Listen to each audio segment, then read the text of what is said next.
ஆன்மீக சொந்தங்கள் அனைவருக்கும் அன்பான மாலை வணக்கம். நம்மளுடைய சேனலில் தொடர்ந்து நிறைய சுவாரஸ்யமான ஆன்மீகம் சார்ந்த தகவல்களை தாங்க பார்த்துட்டு வந்துட்டு இருக்கோம்.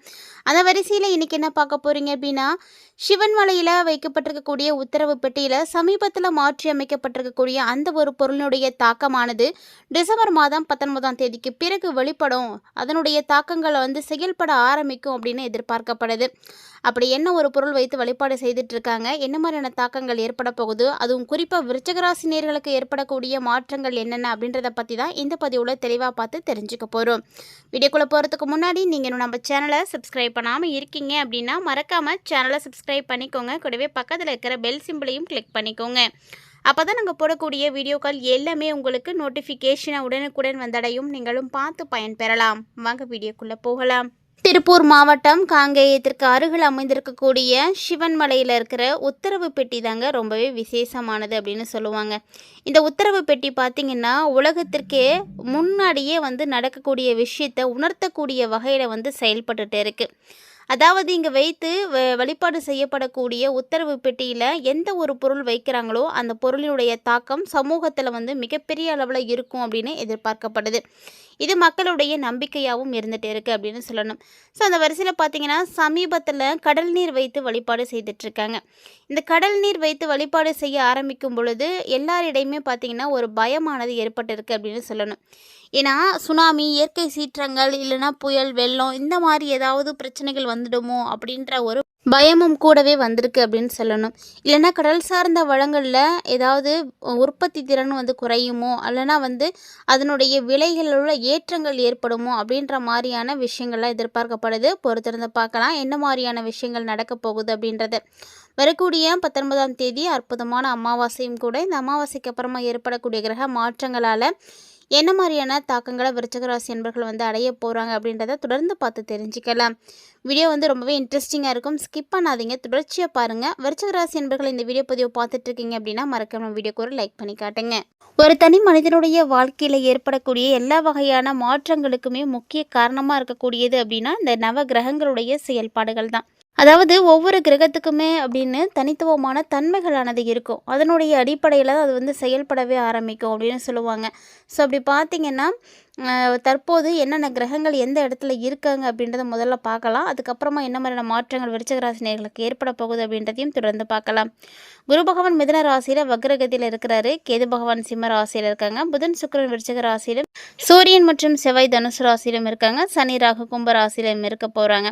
அதாவது வரக்கூடிய 21ஆம் தேதிக்கு அப்புறமா தான் குரு பகவான் வக்ர நிலையில் புனர்பூசம் 4ஆம் பாதத்துலேருந்து புனர்பூசம் 3ஆம் பாதத்துக்கு பயிற்சியாக போகிறாரு. இது மட்டும் இல்லாமல் இந்த காலகட்டங்களில் நிகழக்கூடிய கிரகங்களுடைய மாற்றங்களை பொறுத்து நிறைய விஷயங்கள் நடக்க இருக்குது. ஸோ முக்கியமாக 19ஆம் தேதிக்கு அப்புறமா நடக்கக்கூடிய மாற்றங்கள், முக்கிய நிகழ்வுகள் என்னென்ன அப்படின்னு பார்த்தீங்கன்னா 19/12 அன்னைக்கு அனுமன் ஜெயந்தியும், 20 அன்னைக்கு அமாவாசை நிகழ்வும் இருக்குது. 30ஆம் தேதி அன்னைக்கு வைகுண்ட ஏகாதசி. இது எல்லாம் தான் இந்த மாதத்தில் நிகழக்கூடிய முக்கியமான நிகழ்வுகளாக இருக்குது. ஸோ இதனுடைய அடிப்படையில் என்ன பலன்கள் விருச்சிகராசி நேயர்களுக்கு கிடைக்குது அப்படின்றத பார்க்கலாம். விருச்சிக ராசி இல்லைன்னா விருச்சிக லக்கணம் இந்த ராசியை சேர்ந்தவங்களுக்கு சிறப்பான பலன்கள் தான் அடுத்தடுத்து கிடைக்க போகுது அப்படின்னு சொல்லணும். ஏன்னா கடந்த காலங்களோடு நீங்கள் ஒப்பிட்டு பார்த்தீங்க அப்படின்னாவே உங்களுக்கு தெரியும் நிறைய விஷயங்களில் மாற்றங்கள் ஏற்பட்டிருக்கும். கடந்த காலத்தில் என்னென்ன விஷயங்கள் தடைப்பட்டதோ அந்த காரியங்கள் எல்லாமே இப்போ நிவர்த்தியாகி எல்லாத்துலேயுமே பார்த்திங்கன்னா அதாவது சத்தமே இல்லாமல் வெற்றி கிடைக்க போகுது அப்படின்னு வச்சுக்கோங்களேன்.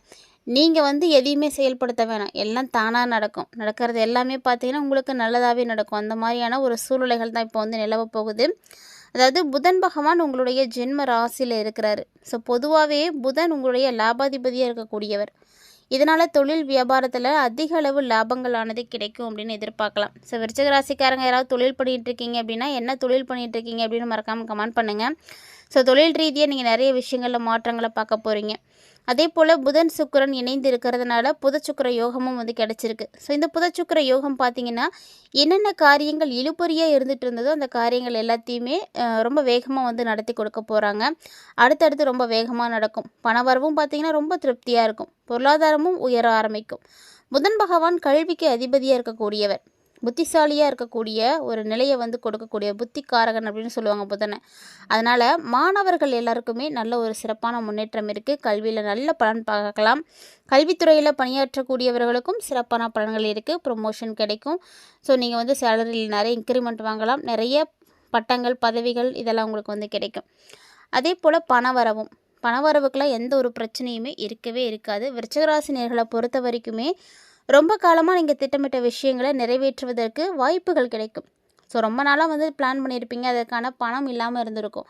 ஆனால் இப்போது அந்த பணமும் உங்கள் கைக்கு கிடைக்கும், அதிர்ஷ்டமும் கிடைக்கும். ஸோ இதனால் பார்த்தீங்கன்னா 2 ஒரே நேரத்தில் கிடைச்சா எப்படி இருக்கும், அப்படியே திக்குமுக்கு ஆடி போயிடுவீங்க. என்ன செய்கிறது அப்படின்னு தெரியாத அளவுக்கு ரொம்ப நல்ல மாற்றங்கள் எல்லாம் உருவாகும். ஸோ இது எல்லாத்துக்குமே உங்கள் மனசில் இருக்கக்கூடிய தைரியம்தான் வழிநடத்த போகுது. தைரியமாக துணிச்சலாக செய்யுங்க.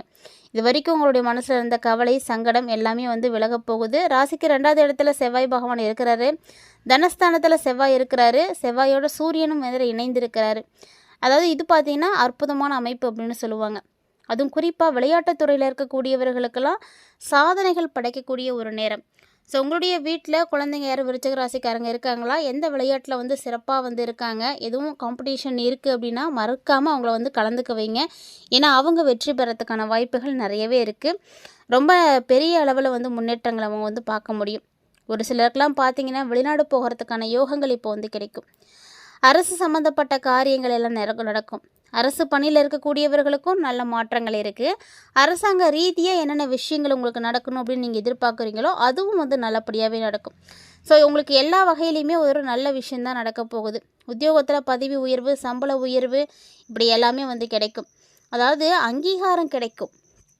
ஒரு சிலருக்கு பார்த்திங்கன்னா என்ன தான் கஷ்டப்பட்டு வேலை செஞ்சாலுமே கூட அவங்க செஞ்ச வேலையில் வந்து ஒரு திருப்தி இல்லை அப்படின்ற மாதிரியான விஷயங்கள்லாம் சொல்லுவாங்க. அவங்க செய்யக்கூடிய வேலைகளில் பார்த்திங்கன்னா மதிப்பு கிடைக்காது. என்னதான் அவங்க நல்ல விஷயம் செஞ்சுருந்தாலுமே கூட அவங்க பேர் வந்து வெளியே வரவே வராது. ஆனால் இப்போ அப்படி கிடையாது. நீங்கள் சின்ன விஷயம் செஞ்சாலுமே கூட உங்களுடைய பெயர் வெளியே வர ஆரம்பிக்கும். ஸோ நல்ல மாற்றங்கள் இருக்கும். எதிர்பார்த்த அளவுக்கு நீங்கள் மாற்றங்களை வந்து கண்டிப்பாக பார்ப்பீங்க. அதே உத்தியோகத்தில் இருக்கக்கூடியவர்களுக்கு ஒரு சிலருக்குலாம் பார்த்திங்கன்னா கடல் கடந்து போகிறதுக்கான யோகங்கள் இருக்குது. வெளிநாடு போகிறதுக்கான முயற்சிகளில் இருக்கீங்க அப்படின்னா கூட இப்போ உங்களால் போக முடியும். நல்ல செய்தி கிடைக்கும். பயணங்களால் உங்களுக்கு ஆதாயங்கள் கிடைக்குங்க. எந்தெந்த பயணங்கள் நீங்கள் போகணும்னு நினைக்கிறீங்களோ, எதெல்லாம் உங்களுக்கு பயணங்களாக அமையுதோ அதெல்லாம் நீங்கள் மறுக்காதீங்க, போயிட்டு வாங்க. ஏன்னா அந்த பயணத்தின் மூலமாக உங்களுக்கு ஏதோ ஒரு நல்ல விஷயம் நடக்க போகுது அப்படின்னு தான் அர்த்தம். மனசில் மகிழ்ச்சி கிடைக்கும். இந்த காலகட்டங்களில் குலதெய்வ வழிபாடு நீங்கள் செய்யணும். விருச்சிக ராசிக்காரங்க உங்களுடைய குலதெய்வத்தை மனசார பிரார்த்தனை பண்ணிவிட்டு நீங்கள் செய்யக்கூடிய விஷயங்கள் எல்லாமே நல்லபடியாக நடந்து முடியணும் அப்படின்னு மனதார பிரார்த்தனை பண்ணிவிட்டு உங்கள் குலதெய்வத்தினுடைய பெயரை கமெண்ட் பாக்ஸில் வந்து கமெண்ட் பண்ணுங்கள். ஸோ குலதெய்வத்தினுடைய அருள் உங்களுக்கு கிடைக்க ஆரம்பிச்சிருச்சு அப்படின்னா வேறு ஒன்றுமே கிடையவே கிடையாதுங்க. எல்லாமே வந்து சிறப்பாக நடக்கும். இந்த காலகட்டங்களை பொறுத்த வரைக்கும் எல்லா ராசிக்காரர்களுமே மறுக்காமல் நீங்கள் வழிபாடு செய்யக்கூடிய கடவுளாக குலதெய்வம் தான் வந்து காணப்படுறாங்க. அதனால் எல்லா வீடியோ பதிவுகளுமே நம்ம குலதெய்வ வழிபாடு சொல்லிகிட்டே இருக்கோம் அப்படின்றதுக்காக எல்லாத்துக்குமே அதே தான் வழிபாடு செய்யணுமா அப்படின்ற மாதிரியான கேள்விகள் சந்தேகங்கள்லாம் கூட உங்களுக்கு மனசில் வரலாம். ஆனால் குலதெய்வம் அப்படிங்கிறது நம்மளை வந்து காக்கக்கூடிய ஒரு கடவுள், நம்மளுடைய குலத்தை காக்கக்கூடிய கடவுள். நம்ம மறக்காமல் வழிபாடு செய்யணும். அது அமாவாசை அப்படின்னாவே கண்டிப்பாக முன்னோர்களை வழிபாடு செய்யணும், குலதெய்வத்தை வழிபாடு செய்யணும். நீங்கள் மாதம் மாதம் உங்களுடைய குலதெய்வத்தை வழிபாடு செய்துட்டு வந்து பாருங்களேன், கண்டிப்பாக மாற்றம் கிடைக்கும். ஒரு சிலருக்கெலாம் பார்த்திங்கன்னா அதற்கான அமைப்பு வந்து கிடைக்கவே கிடைக்காது. ஆனால் ஒரு தடவை நீங்கள் முயற்சி பண்ணி பாருங்கள். மாதம் மாதம் நீங்கள் உங்களுடைய குலதெய்வத்தை வழிபாடு செய்யுங்க. குலதெய்வ கோவிலுக்கே போய் வழிபாடு செய்கிறது இன்னும் சிறப்பு. அப்படி கோவிலுக்கே போய் வழிபாடு செய்ய முடியாதவங்க வீட்டில் இருந்தாவது உங்களுடைய குலதெய்வத்தை நீங்கள் வழிபாடு செய்யுங்க. நீங்கள் செய்து பாருங்கள், நடக்கக்கூடிய மாற்றங்களை நீங்களே வந்து கண்கூடாக பார்க்கலாம். ஏன்னா உங்களை சுற்றி நடக்கக்கூடிய எல்லா கெட்ட விஷயங்களையும் வந்து அவங்க வந்து முறியடிச்சிடுவாங்க. நல்ல பலன்களை உங்களுக்கு வந்து கண்டிப்பாக கொடுப்பாங்க. நிறைய விஷயங்கள் சிறப்பாக நடக்கும். அதற்கான அமைப்புகள்லாம் இருக்குது. கிட்டத்தட்ட பார்த்திங்கன்னா இவ்வளோ காலமாக நீங்கள் நடக்காமல் இருந்த விஷயத்தை கூட குலதெய்வம் நடத்தி கொடுக்கும். ஏன்னா குலதெய்வத்துக்கு அவ்வளவு பெரிய சக்தி இருக்குது. குலதெய்வம் யார் என்ன அப்படின்னு தெரியாதவங்களாம் கவலைப்பட வேண்டாம். ஸோ கண்டிப்பாக உங்களுடைய வீட்டில் இருக்கக்கூடிய பெரியவங்கள்ட்ட கேளுங்க, நிச்சயம் தெரியும். தெரிஞ்சுக்கோங்க. தெரியல அப்படின்னாலுமே இது வரைக்கும் தெரியாதவங்களாம் உங்களுடைய குலதெய்வத்தை தெரிஞ்சுக்கிட்டு தேடி போய் வழிபாடு செய்யுங்க. குலதெய்வத்தை நீங்கள் வழிபாடு செய்ய செய்ய உங்களுடைய குடும்பத்தில் நல்ல முன்னேற்றம் கிடைக்கும். இதெல்லாம் பார்த்திங்கன்னா எளிமையாக செய்யக்கூடிய விஷயந்தான். ஆனால் இதையே வந்து நிறைய பேர் வந்து செய்கிறது கிடையாது. ஒரு பரிகாரம் சொல்கிறோம் அப்படின்னா அந்த பரிகாரத்தை நம்பிக்கையோடு செய்யணும். அதை வந்து நம்பிக்கை இல்லாமல் செய்து பார்க்கலாம் அப்படின்ற மாதிரியெல்லாம் இருக்கக்கூடாது. எந்த ஒரு விஷயமா இருந்தாலுமே அது வந்து சரியாக நடக்கும் அப்படின்ற நம்பிக்கையோடு நீங்கள் செஞ்சீங்க அப்படின்னா மட்டும்தான் அது உங்களுக்கு முழுமையடையும், வெற்றி அடையும். காரண காரியங்கள் இல்லாமல் எதுவுமே இந்த உலகத்தில் வந்து நடக்கிறது கிடையாது. ஸோ அப்படி தான் எந்த ஒரு விஷயம் உங்களுக்கு தடைப்படுதோ அது வந்து கண்டிப்பாக அதுக்குன்னு ஒரு காரணம் இருக்கும். அதை புரிஞ்சுட்டு நீங்கள் நடந்துக்கிட்டீங்க அப்படின்னாலே போதும். ஒரு சிலர்லாம் பார்த்தீங்கன்னா நடக்கக்கூடிய விஷயங்கள் ஏன் நமக்கு மட்டும் இது நடக்குது அப்படின்ற மாதிரியான கவலைகளில் இருப்பாங்க. ஸோ அதுக்கும் ஒரு காரணம் இருக்கும். இந்த மாதிரி ஒவ்வொரு விஷயத்தையுமே நீங்கள் புரிஞ்சு நடந்துக்கோங்க. அதுவே போதும் உங்களுடைய வாழ்க்கையை நீங்கள் சரியாக கொண்டு போகிறதுக்கு. எது நடந்தாலுமே விருச்சிக ராசி என்பர்களே, உங்களுக்கு இந்த காலகட்டங்களில் எந்த பிரச்சனைகளும் ஏற்படாது. எல்லாமே சிறப்பாக நடக்கும். ஸோ புதிய வருடம்லாம் உங்களுக்கு ரொம்ப சிறப்பாக இருக்கும். புத்தாண்டு பலன்களும் நம்ம விரைவில் வந்து பார்த்துடலாம். அதுவும் நம்மளுடைய சேனலில் அடுத்தடுத்த பதிவுகளில் வர இருக்குது. அதெல்லாம் தொடர்ந்து பார்க்குறதுக்கு மறக்காமல் சேனலை சப்ஸ்கிரைப் பண்ணிவிட்டு ஃபாலோ பண்ணுங்கள். அதோடு பார்த்திங்கன்னா ஆன்மீக ரீதியாக நம்மளுடைய சேனலில் கொடுக்கப்படக்கூடிய இது போன்ற எளிமையான பரிகாரங்களையும் மிஸ் பண்ணாமல் வந்து செய்து பாருங்கள். கண்டிப்பாக உங்களுக்கு மாற்றம் கிடைக்கும். நம்பிக்கையோடு இருங்க, நல்லதே நடக்கும். இந்த வீடியோ பதிவில் நிறைய தகவல்களை நீங்கள் பார்த்துருப்பீங்கன்னு நினைக்கிறேன். வீடியோ பிடிச்சிருந்ததுன்னா லைக் பண்ணுங்கள், ஷேர் பண்ணுங்கள், மறக்காமல் கமெண்ட் பண்ணுங்கள். மீண்டும் மற்றொரு சுவாரஸ்யமான ஆன்மீக தலைப்பில் சந்திக்கலாம்.